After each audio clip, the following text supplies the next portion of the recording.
En medio de una crisis marcada por la desinversión generalizada de los estados en programas e instituciones culturales, la retracción de las economías nacionales y la disminución de las audiencias a eventos presenciales por la pandemia, nos están planteando nuevas interrogantes en el mundo cultural. ¿Qué pasará y qué pesará más a la hora de definir políticas públicas?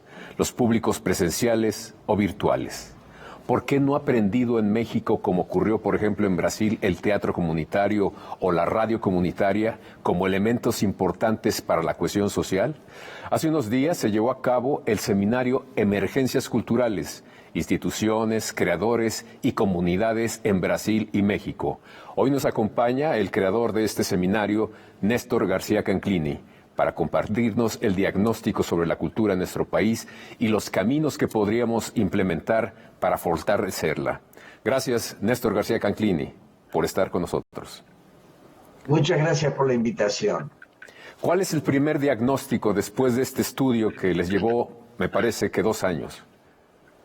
Sí, comenzamos en 2020 a partir de una invitación de la cátedra Olavo Setúbal del Instituto de Estudios años trabajando cada año con un investigador o un activista cultural, artístico brasileño, y decidieron abrirlo a América Latina. Me invitaron a ocupar la cátedra durante un año. Se ha prolongado en parte por las vicisitudes de la forma de trabajo muy especial a que obligó la pandemia, y llevamos 1 año y medio ya. Yo tengo mi sede en la Universidad Autónoma Metropolitana, en México. De hecho, no pude viajar a Sao Paulo, tenía previsto dar 2 seminarios sobre el tema que ellos habían pedido, que eran los cambios en la institucionalidad de la cultura en relación con las mutaciones socioculturales que están ocurriendo. Por ejemplo, el pasaje de lo letrado a lo digital, virtual, los cambios de públicos, etcétera, pero eso se radicalizó con el virus y las condiciones de confinamiento en todos los países, la suspensión de viajes, de manera que trabajamos básicamente en entrevistas que se hicieron en Brasil y en México con protagonistas de la cultura. Entrevistamos a actores de distintas disciplinas artísticas, trabajadores, gestores culturales, también a funcionarios en Brasil y aquí, y tratamos de afinar un conjunto de datos que todavía no existían. Casi al final de la investigación descubrimos que había un trabajo importante de varios organismos internacionales, que entre ellos el BID, la UNESCO, la CEGIP, la Secretaría de Gobiernos Iberoamericanos, que reunieron datos muy consistentes sobre 8 países latinoamericanos, viendo qué había pasado con las pérdidas de empleo, por ejemplo, ¿no? Estoy buscando aquí los datos para dar, sí, algunas poquitas cifras que me parecen significativas. Pero es muy impresionante porque se han perdido más de 800.000 empleos culturales en esos 8 países de América Latina, entre los cuales están Argentina, Brasil, Chile, México, Costa Rica, Colombia, digamos, varios de los más importantes en cuanto a estructura cultural. Entonces, lo que quisimos hacer es, teniendo algunos datos sistemáticos de Brasil, un poco menos de México, una exploración cualitativa. ¿Qué les ha pasado en la biografía personal a los artistas, a los trabajadores culturales? ¿Qué les ha pasado a las instituciones? En realidad hay que decir que lo que ha sucedido es una agudización de procesos que venían de antes. esto que mencionábamos de la relación entre lo letrado, lo audiovisual y lo virtual, que ha cambiado los públicos, cómo se han movido de una esfera a la otra, ya venía ocurriendo. Las crisis de las instituciones, la desactualización de las instituciones culturales para enfrentar estas nuevas situaciones ya venían sucediendo. Pero los datos se volvieron mucho más alarmantes, porque vimos que en muchos países venían decreciendo también las cantidades presupuestales para cultura. Así como en México ya desde 2015 viene bajando el presupuesto de cultura de unos 16.000 millones a 13.000, y últimamente, si descontamos lo que se toma para el Complejo Cultural del Bosque, serían 10.000 millones. Y así en otros países, en Brasil mismo, lo que era el Ministerio de Cultura fue disminuido a Secretaría de Cultura, dependiente de otros sectores del gabinete, sobre todo la parte de educación. Y esto ha ocurrido en otros países, también sucedió en Chile, etc. Ahora se está tratando de revertir en algunos lugares como Chile. Y queríamos ver qué había pasado con la vida cotidiana de los centros culturales, y sobre todo a partir de un dato que nos impresionó mucho. En medio de esta situación que conocemos de Brasil a través de los periódicos, donde parecería que la figura de Bolsonaro, un régimen autoritario, es lo que prevalece, Brasil son muchos Brasiles. Y no solo cultural y socialmente, sino porque, por ejemplo, trabajamos bastante ampliamente, uno de los asistentes vive en Bahía, en el estado del Nordeste, y allí el gobernador es del PT, del partido de Lula. Entonces, también hay diferencias regionales que son importantes. Pero lo más significativo es que en este proceso de mucha contracción económica y dolor social de muchos sectores en Brasil, se armó desde marzo del año pasado, del anteaño, una red nacional y en parte internacional, pero básicamente con miles de artistas y trabajadores de la cultura brasileños que en 16 hilos virtuales pudieron redactar una ley Aldir Blanc de emergencia cultural, destinando 3 billones de reales, más de 500 millones de dólares, para ser entregados a los municipios, con la condición de que tengan un consejo de cultura local que administre a partir de demandas locales esos fondos de manera directa, sin pasar por el Ejecutivo. Es interesante este ejercicio que ocurre en Brasil. Tenemos que ir a un corte y regresamos para que nos diga con más elementos en qué consiste y qué podríamos aprovechar.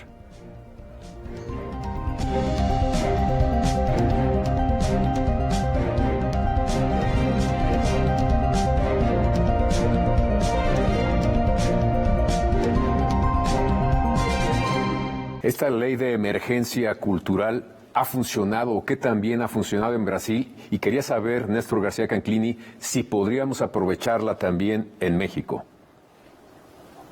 Sí, muchos nos preguntamos por qué tuvo tanta eficacia, por qué se logró armar desde la base social de los trabajadores de cultura y artistas una ley para que les entregaran el dinero a las comunidades locales, porque había un proceso de cultura comunitaria que también existe en una medida, en una escala menor en México, pero un movimiento gigantesco que comenzó en el año 2004, cuando el ministro de Cultura de ese momento, Gilberto Gil,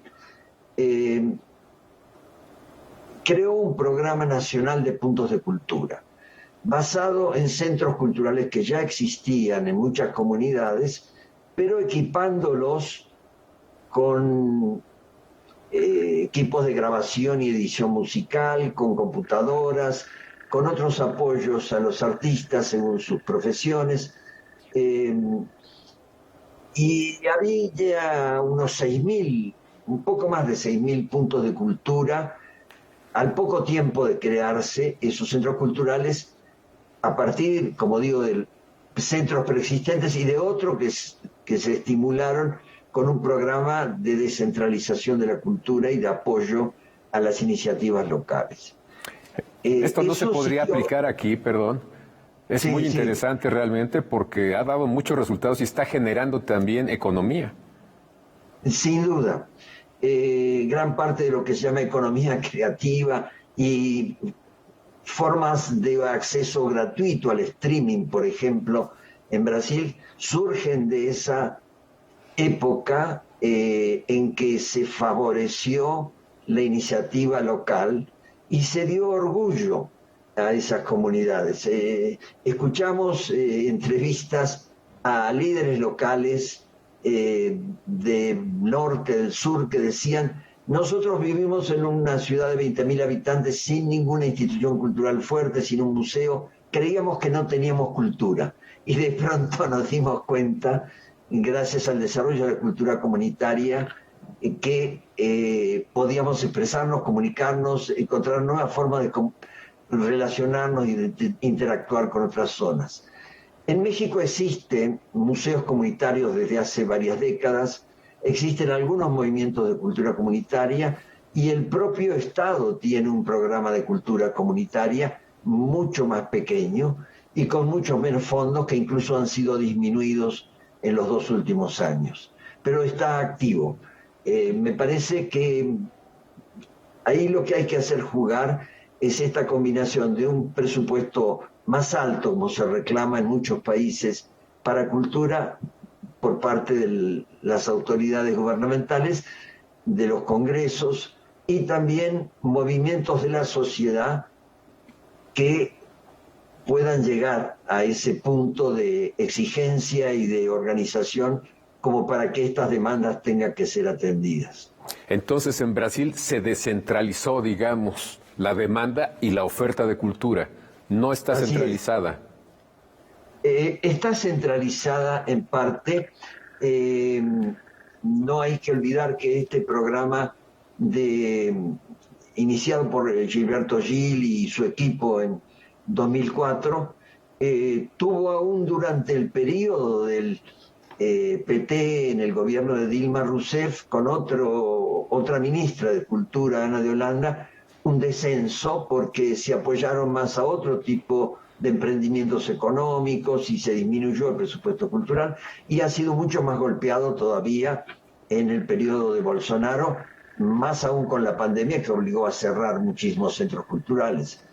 Pero esto se trasladó en buena parte por la imposición de distancia, de confinamiento, a otras actividades culturales, tanto gubernamentales como de empresas a veces más sensibles que en otros países. Estoy pensando en Itaú Cultural, que tiene una gran fundación multilocalizada en el país para apoyar muy generosamente actividades culturales. Sabemos que Itaú es un banco.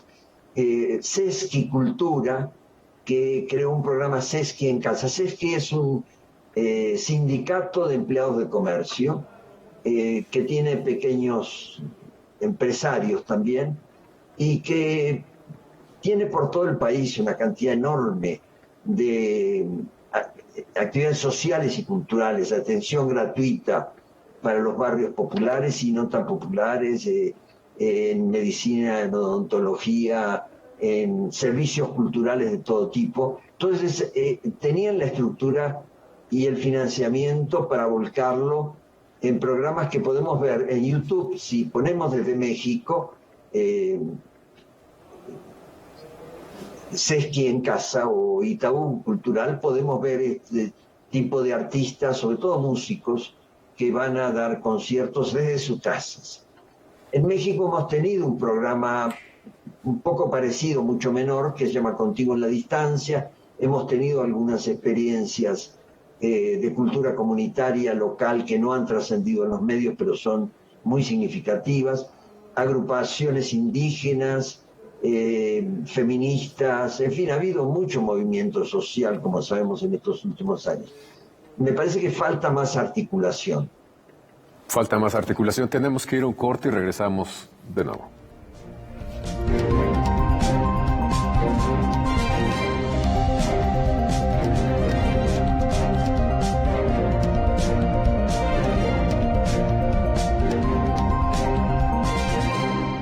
¿Cómo se podrían articular mejor estas políticas culturales para que fueran más eficaces, Néstor García Canclini?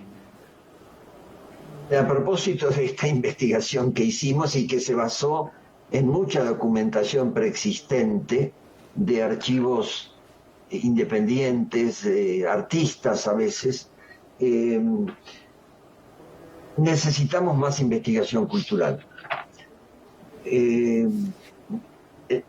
Como decía, en Brasil tienen una sistematización, por ejemplo, un organismo como Funarte, que tiene cierta equivalencia con lo que fue el FONCAQUI, no es lo mismo, pero no tenemos en México mucho más que la investigación académica, que es abundante sobre la cultura y las organizaciones y los artistas. Sabemos mucho más del consumo cultural, de las prácticas de distintos sectores de la población, distintas generaciones. Hay mucho publicado, pero pocas veces es aprovechado y es sostenido de manera constante. Si pensamos que en un país como Francia, desde los años 70, de 1973, hay encuestas nacionales de prácticas culturales, o si pensamos en Gran Bretaña, en Chile mismo, donde la nueva ministra que está por asumir en cultura es la directora de un observatorio de políticas culturales que viene registrando desde hace muchos años, cada año, cómo son las prácticas culturales de los chilenos. Necesitamos un apoyo mucho más sostenido. Que yo recuerde, aquí hubo un periodo excepcional cuando Guillermo Bonfil fue director de Culturas Populares y creó un seminario de estudios de la cultura, que no era solo un seminario de investigación, sino también de reflexión.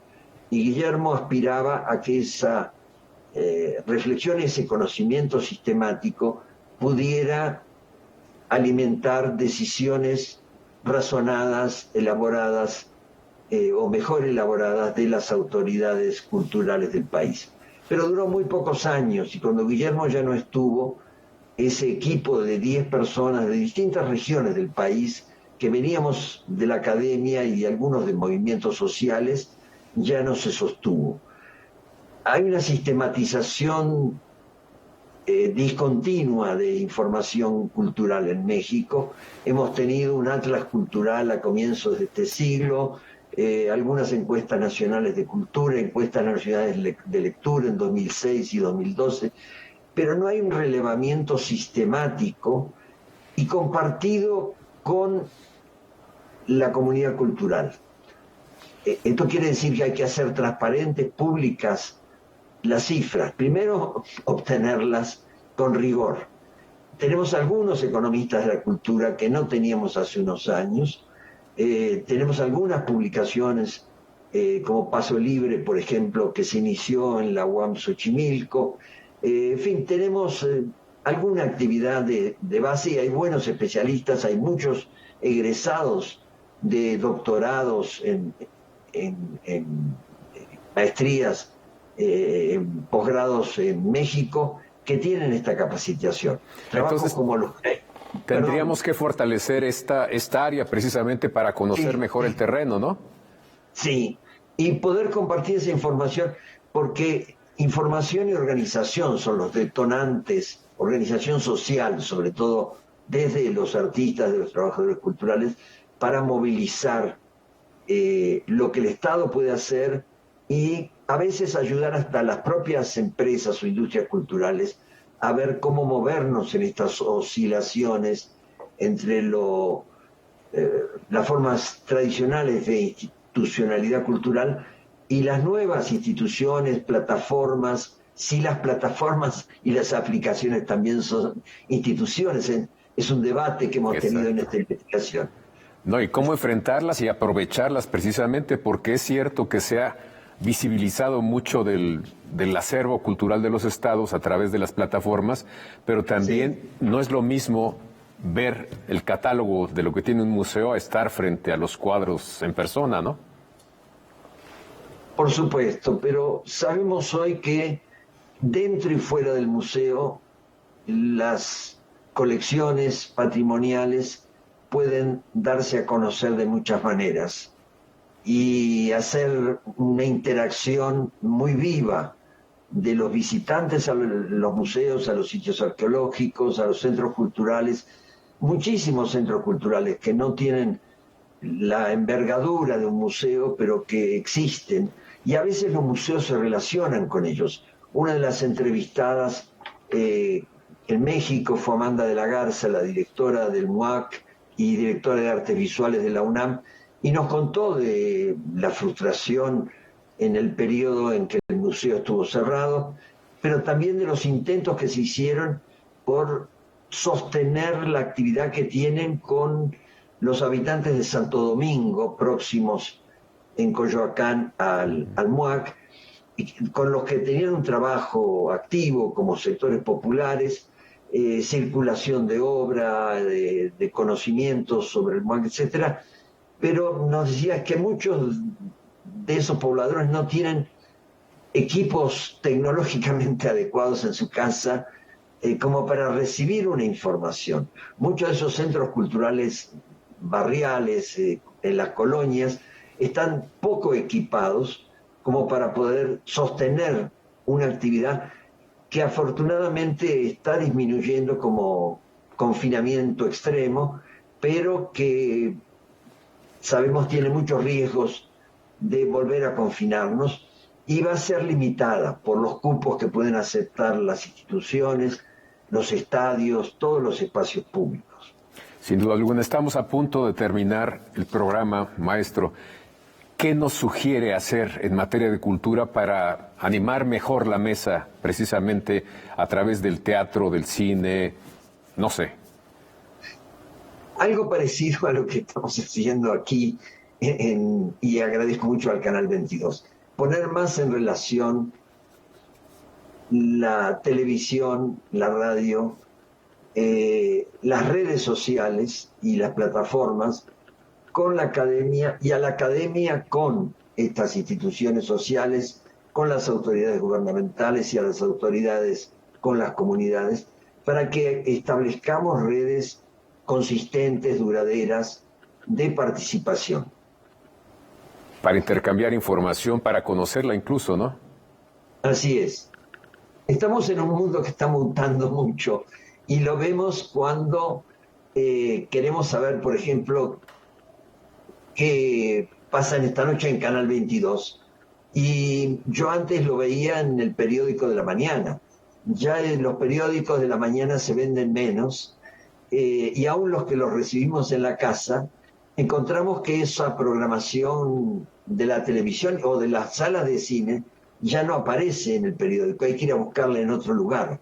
Así como los contenidos de los libros a veces los encontramos en Google o en redes sociales, fragmentados, son nuevas formas de relacionarnos con los bienes culturales e interactuar como sujetos culturales. Sin duda alguna.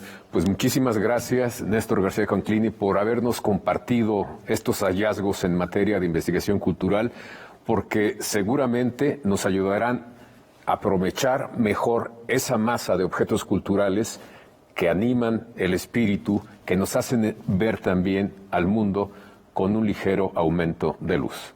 Gracias por acompañarnos aquí y también gracias a ustedes por haber estado en Debate 22. Los espero la próxima semana.